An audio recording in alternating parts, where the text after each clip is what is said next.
あなたのお腹と陰茎を包み込むつぶつぶゆずゼリー。どうも、藤田ゆずです。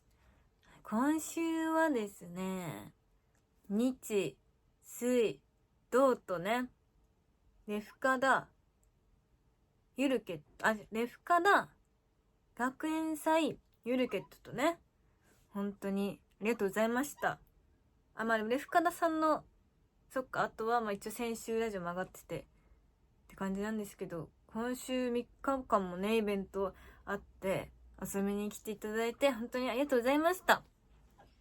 ただね、私学園祭なんですけど毎回トップバッターなんですよ。だから今日も前座を務めさせていただきます藤田ゆずですって言ってね最初に出てくんだけど、でバイオリン弾いたりなんだりして会場お笑いの渦で包み込んだりなどもして、段ボールに木を貼っつけて、それに桜の花を散ってしまったけど、私のバイオリンパワーで咲かしますって言って裏返したら、笑顔の私が3体いるっていう、工作をして、一応ね、盛り上がって、ありがたい幸せなんですけど、私いつになったら2番手以降にしてもらえて前座を卒業させてもらえるんでしょうかね。バイオリン最初は緊張してやっぱずっと高校卒業してから弾いてなかったのもあってブランクもあってあんま上手くなかったっていうのもあるんだけども、今人に結構聴かせれるレベルになったなと思ってて、いつになったら2番手3番手になるのかなって。その歌がかっこいい曲歌ったらさもちろん盛り上がるからそういう人が最後にねなるのはわかるんですけど、2番手3番手にはそろそろしていただいてもいいんじゃないでしょうかという気持ちでね、一番最初だから入り時間も一番早くてリハーサルも1人10分15分ぐらいするから一番最初にね行って、で今回体調不良でちょっと来れないってなった女優さんが2人いて、なのでその分リハの時間短くて済むから、私入り時間だから私より後の子、私一番最初だから後の子が体調不良になったから、別に私入り時間ちょっと遅くなってもいいんじゃないかなと思って確認したら、入り時間そのままでお願いしますって言われて、30分遅らせてもよくないと思ったの、私入り時間で行ってちゃんと時間通りにぴっしゃり行ってちゃんとリハーサルもやって、で全員のねリハーサル終わったのがもう会場の2時間前くらいに全員終わっちゃって、と思って、私これずっとさ控室も結構女優さんぎゅうぎゅうだから割と狭いし身動きも取れないし、私は荷物多いから結構こじんまりねなるべく体縮こましてたっていうのもあって、もうちょっと私遅く行ってもよかったんじゃないという気はすごくしてましたね。でも私がもうちょっと後の出番だったらこんなにここまでは待たなかった。もうあと少なくとも30分はのんびり家で過ごしてたのになっていう怒り。まず今週の怒りその1。学園祭ねお茶に来てくれた方には感謝の気持ちいっぱいあるんですけど、そろそろお客さん呼んでないわけでもね、結構お客さん来てくれたのにね、なんでなんだろうねとはね思ってますけど、今週の怒りその2、電車。その電車私常に電車乗る時に起こってることがあって、最近特に増えてきたなと思うんだけど、電車に乗り込む時に降りてくる人じゃん。で降りてくる人一通り終わったのにすっごいのんびりさスマホ見ながらさ、別にさ杖ついてるさおじいちゃんおばあちゃんとかがそうゆっくりさ乗ってくのはわかんの、その足が不自由な人とかわかるんだけど、そのさ若い女の人がスマホ見ながらチンタラチンタラ乗ってさ、後ろにさつっかえてんのにさ、すっごいチンタラスマホ見ながら、その乗り込むそのワンステップをすっごいゆっくり、すっごいもうこれより一番遅いんじゃないかって速度で乗り込んで、そのままそこに滞留するの。奥に行かないと後ろの人つっかえてるから乗れないのに、そこに滞留する若い女性の方々は何なんだろうなって。老若男女見てたけど、若い女性にとおばさんっていうのもあれだけど、まあ、うちのお母さんくらいのね、足が悪い方ももちろんいると思うけど、そういう人にはねもうごめんと思うけど、すっごいスマホ見ながらさ乗んのよ女性。私も結構もうおばさんにはさすがにやんないけど、その若い人に結構もう肘で押して乗ってんの。もう私も悪いと思うけど、後ろもつっかえて、私の後ろの人迷惑してるから絶対。で、私後ろの人にさ迷惑になるのがなんか申し訳ないなと思って、その若い女がその乗って、私の片足だけこうなんとかこう横見で乗れるスペースが空いた瞬間スッと入って、でも私はもう早く乗りたいのに、そう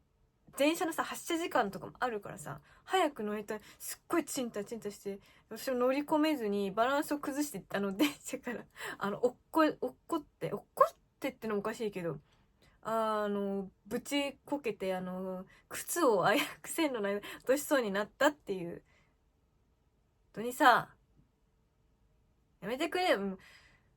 ちろんね体が不自由な方とかわかるんだけど、健康体でスマホをのんびりこういじりながら入り口らへんにね滞留するのはね良くないと思いますよ、私本当に。それをね毎回ね結構日々思ってる不満なんだけど、あとそう今週ね仕事があって、電車乗ってて、でめっちゃ生理でちょっとお腹痛いなと思って、ね、生理の話公にするのもねなんかよくないみたいなのもありますけど、まあね、性の話をねしてこうって発信してる人もいるし、私もねこういう仕事してるからね生理の話はねもう臆せずで、ね、話していこうと思うんだけど、夜中で薄い痛くてさ、ちょっとだるいな、なんか貧血っぽさもあって、ちょっと座りたいなと思って、優先席でもない普通の長い席の端っこが空いてたから座って、お腹痛いな、仕事今日早く終わるといいなって感じで乗ってて、したら、それこそ杖ついたおばあちゃんが私の前に来て、ちょっと譲りたくないけどまあ前に来ちゃったから譲らないと自分の気持ち的に落ち着かないなと思って譲ったわけ。偉すぎない？偉いよね。もう偉すぎてびっくりしちゃった。譲って、クラクラするなと思って電車乗ってて、したらさ電車反対方向に乗ってたの私で、多分そのおばあちゃんに席譲ってなかったらさ、ドアの上のさ次はなんとか駅みたいなとこじゃ見てなかったから、一生反対方向に乗ってるのに気づかずに乗ってたと思うんだけど、めちゃくちゃ反対で、まあなんだろう、分かりづらい路線ではあるの、その乗ってた電車がどっち方面に行くかが分かりづらい電車ではあったんだけど、もう本当にバカだなと思って次の駅で降りて、でそこで気づけたのはちょっとおばあちゃんに感謝なんだけど、生理マークもねちょっとカバンにつけたい、今日生理ですって。でも今日生理スマークつけてたらみんな毎日つける人もいるだろうなっていう。生理の重さとかもあるからさ、生理だから座らせてもらえるみたいなのないと思うけど、表に出ないじゃん生理の辛さ、生理ですみたいな。でそれはちょっと生理に対する怒りなんですけど、おばあちゃんにはそんな怒ってないんですよ。私の心が狭いのが問題なので。まあでもちゃんとね気づけたとこはおばあちゃんに感謝したね。で反対方向のその目的地にちゃんと向かう電車に乗って京都浦安して行こうと思ったらめっちゃ混んでたの。超満員。朝だしね。もうなんと満員かいと思って。で、なんかさ、右側のドア、左側のドアってあったら、これ大体半分に分かれて、左側のドアの人は左のドアの方向いて、右側のドアに近い人は、右側を見るみたいな暗黙のルールとかあると思うんだけど、そう私は右か左か、一旦右側らへんにもう押しつぶされてでしたら私の前にいた男性がおじさんね、おじさんなんかお兄さんなんかわかんないけど、その人がくるっと最初背中向けてたのにくるっとこっち向いてきて、わかんないすっごい人だったから私のカバンが当たっちゃったのが気に食わなかったのかわかんないけど、くるっと向いてきてなんか私、上から見下ろし形でさ腕組んでさなんか何年と思って怖っと思って、すっごいだからおじさんだかお兄さんだかすっごい近いわけ、距離がもうなんか私の頭って顔がその人のもう胸のワイシャツにもうつくんじゃないかと思ったから、私も仕事だからさ自分でメイクする日だったから、もうなんかね私の気性ついて申し訳ないし、こうやってやってたらその人の息が本当に臭くてニンニクなのか何なのかドブみたいに匂いで本当に最悪だなと思って。でもそもそも生理でクラクラしてるのに満員電車だし、もうこの人の息も臭いしなと、首をありえない角度でもう右に向けて、もうなんか逆にストレートネックが良くなるんじゃないかってくらいのここが伸びる形で、逆にストレートネックが良くなったと思って、私5分間で次の駅でもうまで我慢だと思って、なんとかこうやってもうストレートネック逆に改善姿勢を5分保って、でも息ももう最低限の息しかせずに行って、で次の駅でなんかいろいろみんな降りたりなんだりして、ちゃんとその場所からね遠ざかることができたんだけど、なんでさその人はさこっちにさ正面向きてくるわけと思って、本当に嫌だった。いや痴漢にあったとかじゃないんでちょっとあれなんですけど、なんかこうあとなんかねその男性の文句ばっか言ってもさ、なんか私がフェミニストみたいになるかもしんないからさ、ちょっと女性の話もするんですけど、髪の毛はさ私長いこうやって垂れてる時はさ、なるべくさこうつむじ後ろをこうやって2つに分けて、音声だけ聞いてる人は分かりづらいからこうやって分けて、なるべく後ろの人の頭に、自分の頭にが後ろの人に立ってる人に行かないようにこうやって前に全部髪の毛持ってって、なるべく後ろの人のにこうファサファサ当たんないようにしてんの。私はねそんなことしてる人なかなか見ないけど、こうやってやってて分かりづらいか、全部さ前に持ってってん。でも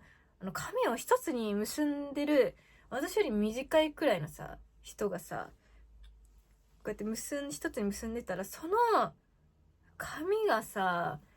その人のその女性の後ろに立ってたら、すっごい鼻の私後ろに立ってる人は鼻の穴とか口とかにさすっごいさポニーテールのさ一本結びの髪がすっごい当たんの。それは本当に気持ち悪いなと思って、気持ち悪いと思った。だからさなんかなるべくさなんていうんだろう、一本結びにするなとはねもちろん言わないけどさ、もうちょっとこう下に結ぶとかさなんかすればいいのになと思ったとか、ちょっとなんていうのかな、ちょっと首を下に向けてなるべく当たんないように、下に向いてたら逆に当たんのかな。まあ、でもとりあえずその自分の髪が邪魔になってることをみんな、自覚して、電車に乗った方がいいなと思いました。あと、滞留する人ね、乗り込む瞬間に。あれが一番ムカついてるから、ほんと。駅員さんも絶対ムカついてると思う。今日はね、怒りからね、始めて、ちょっとね、なんか、イライラしてんな。まあ、生理だからしゃあねえなってことで、みんなね、そこで落ち着いてくれたら、納得してくれたらなと思います。そう、学園祭の話も言うけど、学園祭私結構バイオリン、結構ね、よく弾けたんだけど、私のバイオリンを目当てで来てくれてる人はすごい、なんかセンスがいいなって、なんか自分で思ってて、なんかその、単純に盛り上がる人もいいと思うけど、そうね、曲歌って。バイオリンの音色ってさ、その曲自体わかんなくても、なるべく有名な曲を弾くようにはしてるけど、やっぱ、バイオリンの曲目当てで来てくれる人ってなんかこう、心が綺麗な人が多い。なんかその、逆張り精神とまでは言わないけど、ちょっと、やっぱ、斜に構というか、斜に構えてる人というか、ちょっとね、なんていうのかな、人と違うのがいいっていうか、というか、その単純に盛り上がるだけじゃなくて、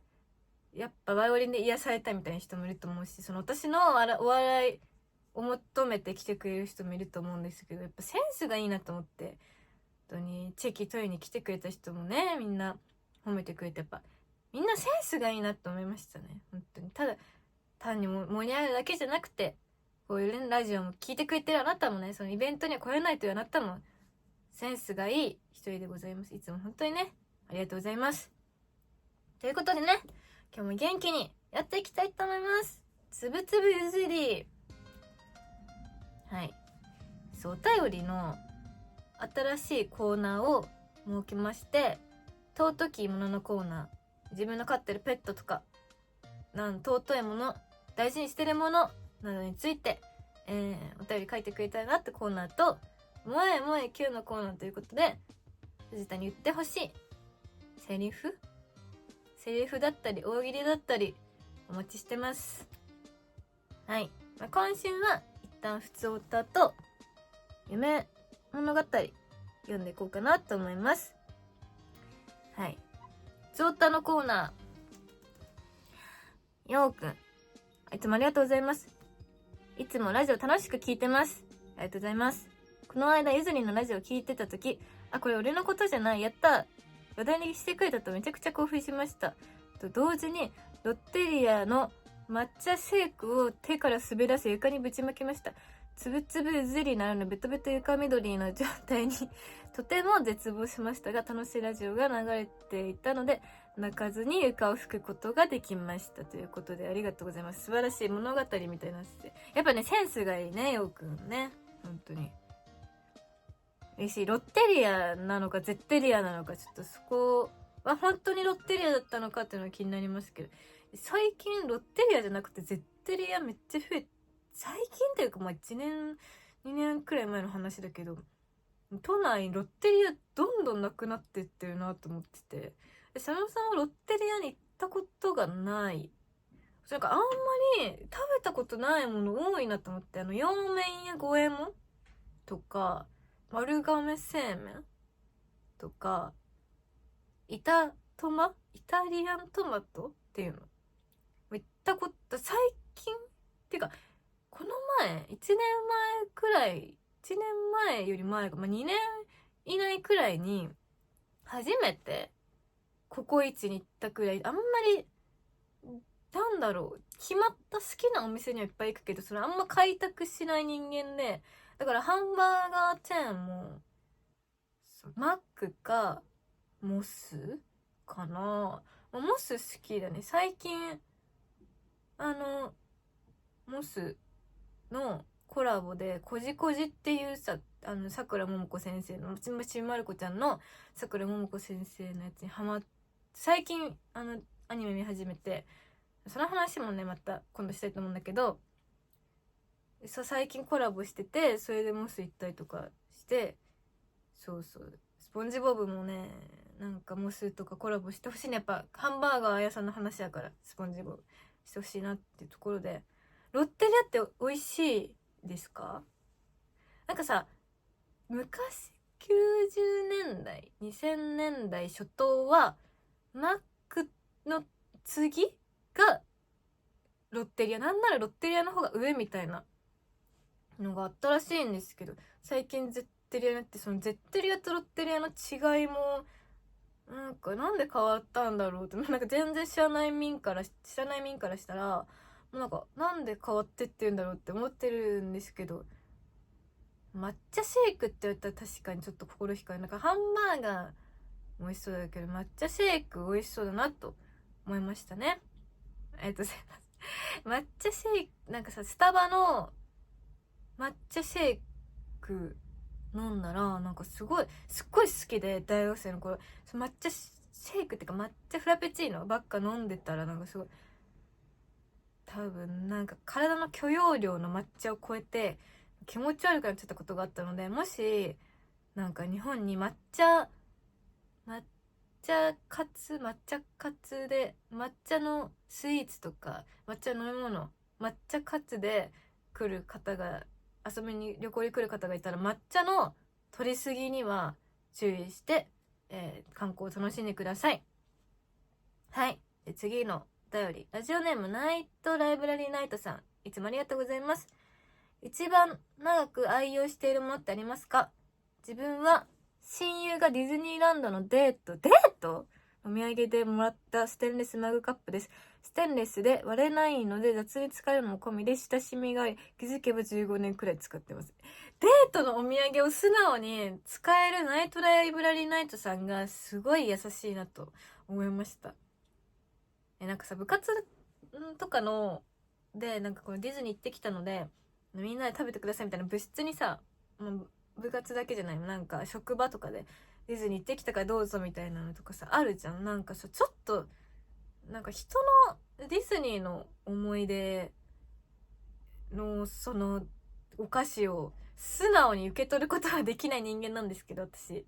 なんかそう、デートでさ、そのさ、女の子わかんない、ナイトライブラリーナイトさんの性別がまあ男の子だと仮定しても、多分男の子と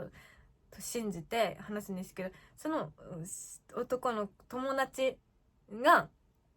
女の子とイチャイチャしたであろう時にさ、自分をなんか出しというか、そのデートのさ、おもちゃじゃない、おもちゃとは言わない、おもちゃとまではないけどデートのネタとして使われた、まあそのデートの時には話をひっくり返せば、デートの時なのに自分のことを考えて買ってくれたって素直に受け取れるあなたがすごい素敵だなと思います。そして15年も使ってるなんてすごい素敵な素直な心の持ち主で、すごい感動しました。すごいね、優しい。でも確かにステンレスマグカップってことは銀色のやつかな、多分。そのガラスでもないプラスチックでもなくて、多分その氷とか入れたらその氷が溶けにくいやつだと思うんだけど、めっちゃいいなと思ってて、私持ってないのよく考えたら、その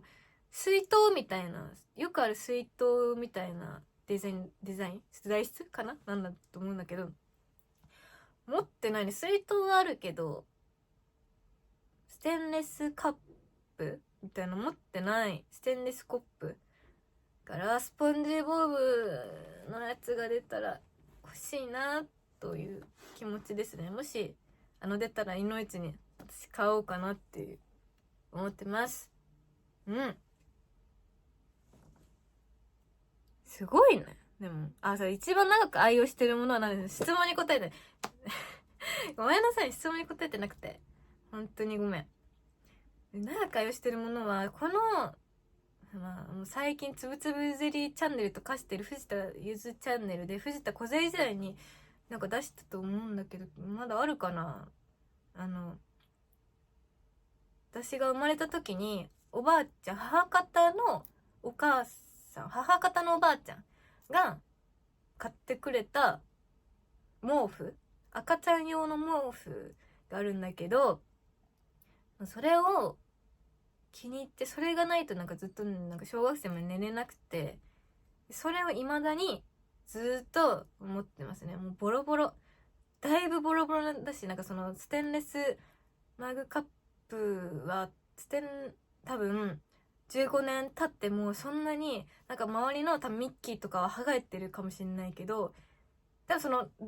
穴が開いたりとかそういうのないと思う。でもうちのその毛布はもうボロボロで、なんか糸とかもすごい出てるし、もうどこが角でどこが変なのかもちょっとわかんない状態の毛布なんだけど、それを大事に今もないとなしで、その仕事台湾とかなんか地方のイベントとか行った時はもう全然寝れない。まあもちろんそのベッドが変わってるかっていうのもあるけど、ないとね落ち着かないけどな、持ってったところでさらに荷物とごちゃごちゃになってボロボロになりそうなので持っていかないという私の愛用してるもの愛用してるものなのかな。だからまあ25年間一応持ってはいるけど、そのなんか役に立つというか、なんていうのかな、有意義に使ってるわけではないというものの紹介でございました。ということで次のお便り、ラジオネーム BCG さん、いつもありがとう。ゆずさん5周年おめでとうございます。ありがとうございます。5周年、確かにそう、私3月の何日 ?6 日7日8日のどっかで多分 AV デビューして5周年を迎えまして、今6年生ですね。もう小学生行ったら最後の年ですよ。まあまあね、人生小学校卒業してもまだまだ続くので、私のね AV 人生はまだまだ続くといいなと思ってますけど、はい、すいません、脱線して。うずさんの世界で5年というのはとてもすごいことだと思います。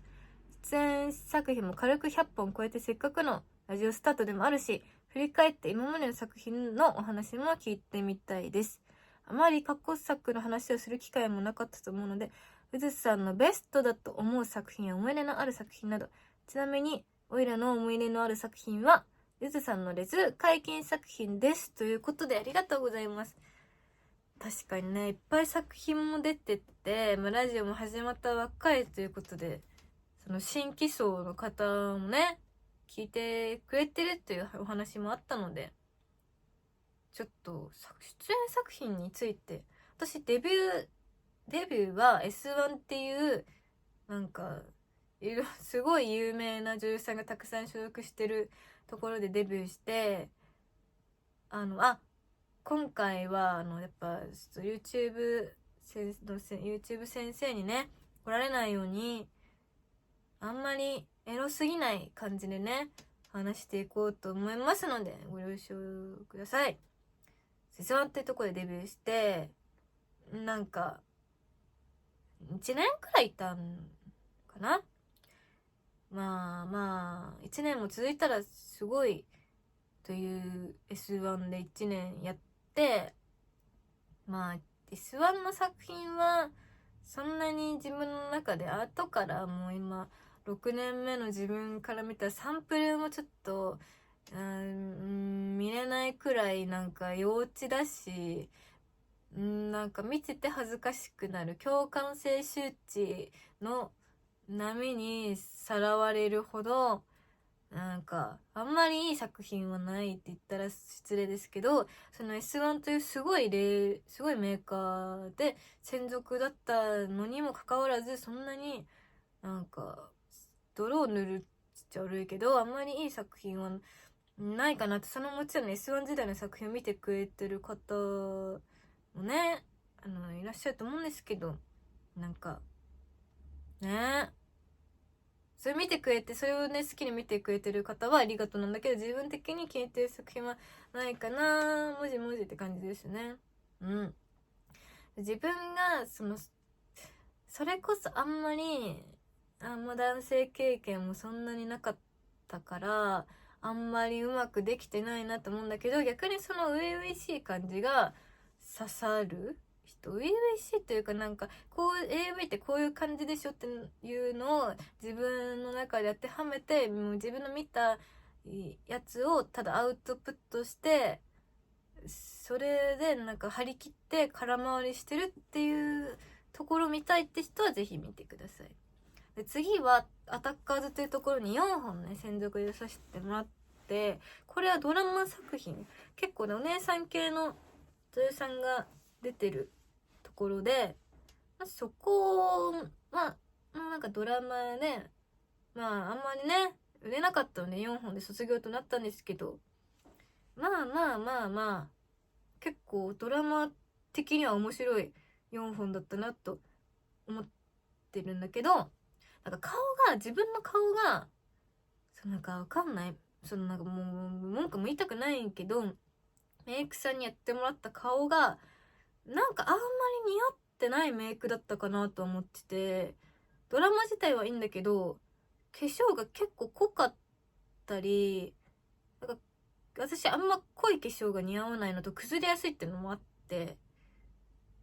そう結構パンダ目になってるのもあったりして、なんかもうちょっともっと早く自分でメイクをするってして作品出るっていうことを覚えとけばよかったなっていう後悔がありますね。自分的にアタッカーズの中で気に入ってるのは愛玩調教っていうやつで3番目かな。これは本当に内容がすごい良くて、なんか最初は嫌々なんだけど、嫌々おじさんにやられるみたいな感じなんだけど、だんだん私がバイオリンをやってたっていうところを多分オマージュして、なんかウルクレレが出てきて、その心理描写とかがすごい切なく描かれて、だんだん梢がおじさんに惹かれてく、おじさんと離れたくなくなってくみたいなのをすごいなんか本当に一本の映画として丁寧に描いてるなって思ってて、自分で今見るのはちょっとって感じでね、ちょっともうね共感接種時で見れないんですけど、ぜひね、まだちょっと自分も幼い感じが出てたりしてて、可愛くていいかなと思います。ちょっと化粧はあんま似合ってないですけど、すごいいい作品なので、もっとねいろんな人に見てほしい作品の一つでありますね。ありがとうございます。期間になってからしばらくなんだかやってって、で初めて自分の顔で自メイクで出る。だからそれこそ素人ものとかは結構自メイクの現場とかも多くて、自分の化粧した顔で出てたっていうのもあるけど、がっつりもう全部こっから自メイクでいこうと思ったのは VR の KMP さんのアイドルの VR とただ君に精子をあげたかっただけ別にいいじゃんっていう VR2 本ともめっちゃ売れて、ありがたくね2本ともシリーズ化してるくらい人気の作品なんですけど、そのシリーズの1本目なんですよ。私どっちも嬉しい。それの VR で2本同じ日に撮ったんだけど、なんかやっぱり自分の素人もので自メイクで出た時の方がなんか売り上げ良くねって自分の中でなんか気づいて、わかんないですけど、やっぱ自分の顔が多分薄いのもあって、人にメイクされるとすごい顔がね違くなる。だから人によって結構顔が違くなるので、もう自分でやろうと思って、そっから全部自分でメイクし始めたっていうのがその VR2 本で、その回もあってか2本ともめちゃくちゃ売れて、2つとも内容もすごいいいと思うし、だいぶもう演技というかその台本読みとかにも慣れてきて、物語性もある2本で VR もめっちゃ売れてて、よくセールにもなってるから、その2本だね VR のおすすめで言ったら。そうその後に出た VR は基本的にもう演技も上手くなってると思うし、ぜひぜひセールの時にでもチェックしていただけたらと思います。2D 作品のおすすめで言ったら、レイプ系が好きな人は KMP レアルのリアルさんの合宿のやつ、なんか最近去年の夏秋とかに出てて、ツインテールで合宿のマネージャーでレイプされるみたいなやつで、なんだっけ、作品名忘れちゃったけど2泊3日合宿レイプみたいなやつだわ。それは結構売れた、まあ売れてると思うし、結構頑張ったし、なんか最初の青春の感じでめっちゃエモい楽しい感じ、ちょっと見ててやきもち焼く感じのところからのもうズタズタなので、そういうの胸くそ悪いの好きだよって人はめっちゃいいと思います。はい。でもそうじゃないやつで言ったらね、むずいね。最近のおすすめか。なんだろうな。でも本当にレズ好きな人は、私のレズ出てるのハンターさんとかでいろいろレズ絡みみたいなのあるけど、そのちゃんと名前が出てるやつで言ったら、その解禁作と最近出たゆり転生って言って、女の子一人になんか精霊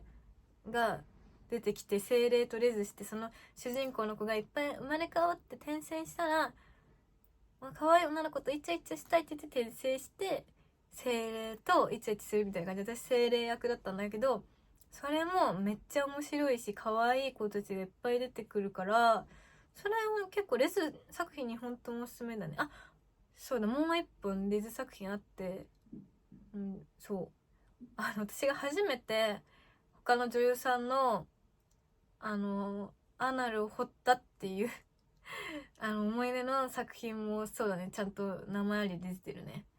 それも頑張ったので、頑張ってる私の顔を見てください。はい。あとなんか楽しいの好きだよって人は、ハンターの作品でも見てればいいと思います適当でもハンター本当にお世話になったし、最近はねもう呼ばれることもなくなりましたけど、たくさん楽しい作品出ているので、わちゃわちゃが好きだよっていう人は見てくれたらいいのかなと思います。またハンター出たいな、寂しいですけど、たくさんあるのでね、チェックしてください。あとは私なんかすごい作品の話長くなっちゃって申し訳ないんだけど、業界で水崎ひかるちゃんっていう私の1年2年くらい先輩なんだけど、本当に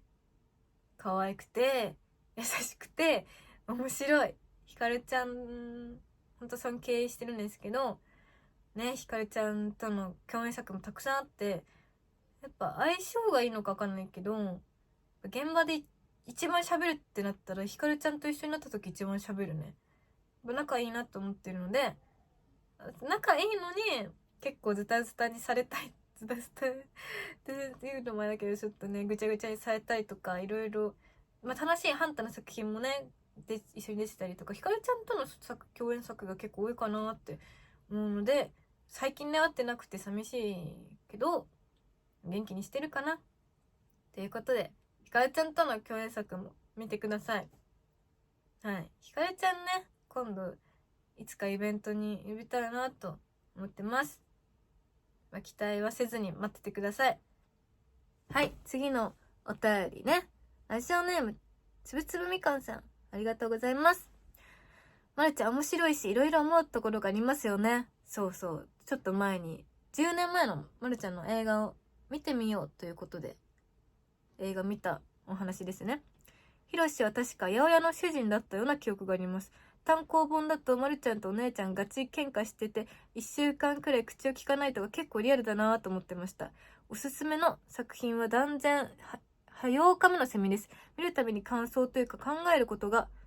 変化していきます。おすすめです。漫画は足ガールがおすすめです。実際にあった歴史を絡めて奇想天外なお話になってます。でも主人公のまっすぐな思いに胸を打たれます。もし両方ともご覧になってたらごめんなさい。あと小説ですが、模倣犯おすすめです。人の承認欲求とか、人が人間になった時の歪んだ感情が本当に考えさせられます。もしすでに読んでいたらごめんなさいということで、すごいめっちゃ謝っていただいたのが申し訳ないですけど、全部まだミリ種読んでないので、見てないので、読んでみたいなと思いますね。やっぱ、まるちゃんの最近読んだ漫画で言ったら、スピンオフ作品の長澤くんっていう、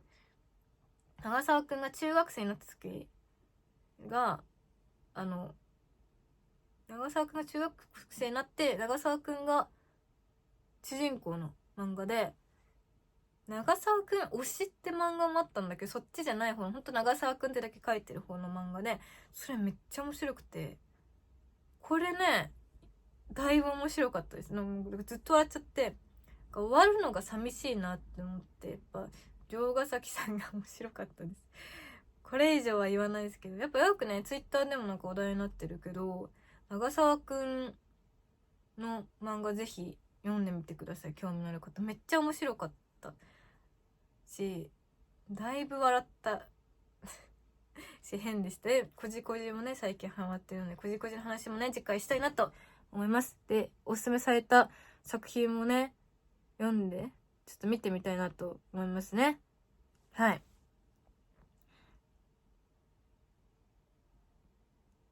次、夢物語。ちょっと読んでいこうかなと思います。ラジオネーム、河合武士さん、武士さん、いつもありがとう。昔々、ある人をしていた俺は毎晩、夢の中に出てきてくれないかな。ちらっと出てきて微笑んでくれるだけでいいんだけどなと思いながら眠りについていった。すごい、物語、すごいね。その時は一度も出てきてくれることなかったけど、その人が他界しちゃったんだ。しばらくしてからある夢を見た。夢の中で俺は家族と縁日に行っていた。たこ焼き屋の屋台を覗くとお店の人が背中を向けていた。すいません、たこ焼き2パック。店の人が振り返るとその人は元推し。気づかれませんようにという願いむなしく、あっと気づかれた。他界した気まずさと家族には内緒というヒヤヒヤで心臓が止まりそうに。あっちを見てくる。家族に言葉投げ捨てて逃げた。夢見てた推しが夢に出てくるが、叶うタイミングとシチュエーションが悪くて夢の中で悪夢を見たというお話。わらわらということで。なるほどね。でもなんかそう切ない話。気まずいというお話でもあり、切ないね。なんか、でもそのさ、他界した推しをまた夢で見るってことは、なんか自分が三途の川を渡ったんじゃないかっていうちょっと怖さもある。なんか、いろいろな感情が、その自分の家族にも気まずいみたいなのもあるし、なんか、すごい、その推しと家族が面と向かっちゃったみたいに遭遇しちゃったっていうシチュエーションの時、どうすればいいのに、確かもう逃げるしか選択肢もないし、なんか何回読んでも後味が違うというか、いろんな、本当にそれこそいろんな感情なんだっけ、さっきの小説なんだっけ、8月の8日目のセミか。8日目の、考えることが変化するって。なんか8日目のセミと一緒にしちゃって申し訳ないけど、なんか何回読んでも、何回、ね、見ても、感想違うわ、この文章も。世の中にはそういうコンテンツがたくさんあるな、と、ちょっと思いました。切なさもあれば、ちょっとわらって自分につけてるから笑ってもいいんだなっていう気持ちもあるし、複雑な、なんか味わい深いお便りでね、嬉しい。ありがとうございます。じゃあ最後のお便り。ラジオネームゆうすけさん、ありがとうございます。20年くらい前、30代の頃にいとこと飲みながら話してたことで、定年後に成し遂げたい夢はという話になって、またバンド組んでベース弾いてライブしたい。そう話していましたが、3年前にライブに誘われ何度かライブもしましたし、5月にもライブ出ます。メンバーみんなが同世代なので、定年後も続けていくことが今後の夢となりました。すごい、ちゃんと夢を叶えたというお話だね。だから夢を叶えたっていうお話もなかなか聞くことはない。やっぱ夢は見るものだとか、寝てる間に見るものだったり、夢見てたりとか、そういうお話も多い中、なんか30代の頃から昔からね、夢見てたことを20年越しに実現するのってめっちゃかっこいいと思うし、素敵だなと思いますね。ベースもね、ベースってめっちゃかっこいいよね。でんでげでんでげでんでげ。いいね。すごい。なんか、年を重ねてから自分がより元気に活動できる自信が、なかなかなかったですけど、これ聞いてなんか、やっぱ年を重ねるっていいなと思いました。なんか前にもちらっと話したと思うけど、私早く、この話してないわ。これ前切った話なんだけど、私早くおばさんになりたいなっていう。今も25なんで、もうおばさんといえばおばさんなんですけど、早く40代、30代はまだ自分の中でお姉さんだなっていうのがあるので、早く40代になって、人生をなんかまっすぐに謳歌したいなって気持ちがあって、やっぱ今って若さとか、綺麗さとか、なんか他人にどう見られるかとか、なんか小娘のくせになんか生意気だみたいな、なんかそういう目線を向けたりとか、なんか変なさ、性被害に遭うさ、同世代の子たちとかもいたりして、なんかそういうのもなんか嫌だなと思ってて、なんか早くもう40代とかになって、なんかそういう、なんか40代、なんか何歳になってもなんかそういう変な、ね、誓いにあったりとかあると思うけど、そういうところだけじゃなく、なんか気持ち的に解放されて、なんていうのかな、ただ若いということに固執せずに、自分のやりたいことをまっすぐ楽しんだりとか、他人の目を気にせずに楽しめるようになるんじゃないかなと思うので、早く40代になりたいなって思ってますっていう話をしたかな。してたらごめんなさい。多分切った話だと思うんだけど。はい。ありがとうございました。ということで、エンディングです。次回のイベントの告知をさせてください。4月30日に仙台に来ます。まだこれは告知できないんですけど、4月30日にもし仙台に近い方は、ちょっとね、予定開けていただけると嬉しいです。5月4日に、チートデー、ももきゆなちゃん、二宮ももちゃんと出ます。はい、ゆるく楽しいイベントです。5月17日に生誕祭ですね。夢を叶えていずれもスペシャル会ということで、生誕祭ですね。ありがとうございます。なんかね、すごい高額なシャンパンをなんか向こうのそのイベントの人になんか出しませんかって言われて、気乗りはしなかったですけど、やっぱね、皆さんの支援があってこそのイベント存続だったり、レフカダ引いた、私にそんな利益が入るわけじゃないんですよ。言うたらね、そんな利益が入るわけじゃないんだけど、